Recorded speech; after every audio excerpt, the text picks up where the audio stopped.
Hello! Ayan, panoorin natin ang unboxing ng family ni Mildred sa Balikbayan Box ni Bagaheng Australia. Ayan, nakakatuwa po. Excited na excited po yung mga bata. Ayun na, sige na, panoorin natin.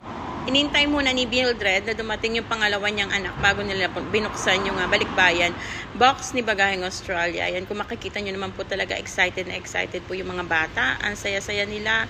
Nagtatatalon pa yan ngayon yung batang naka-green, yung pangalawa niyang anak.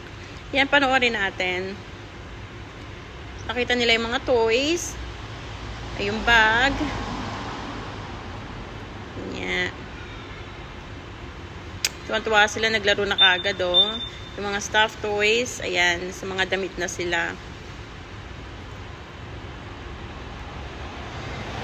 Gusto ng bata yung cookies. Ayan. Papabuksan niya yan sa papa niya.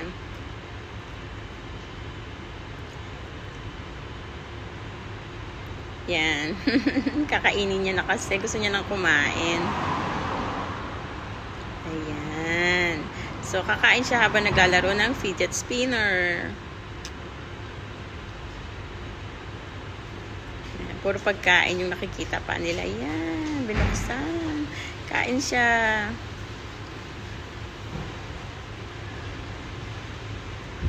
Toblerone, chocolates,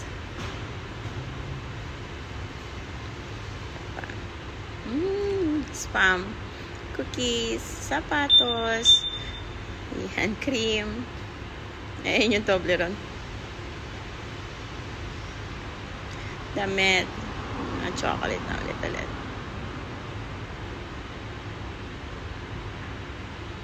Kailangan yeah. Masayang-masaya sila.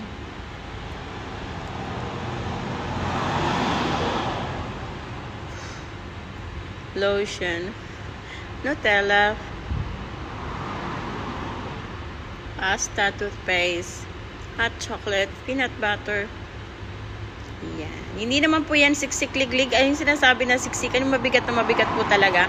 Pero alam naman po natin, at least within 7 days, napasaya po talaga natin ang pamilya ni Mildred.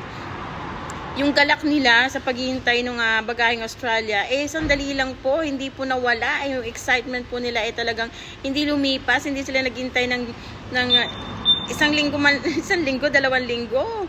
Isang linggo lang dumating na talaga yung Bagaheng Australia sa kanila. Ayan, diba? Ang daming damit para sa mga bata. Iyan, nakakatuwa. O, may pan-sexy dress pa siya. Ayan. Mga jacket, tama-tama. Kasi malamig sa lugar nila Ayan, tuwan-tuwa sila sa laruan na. Ayun o, may tawag sila dyan Iyan. Ay!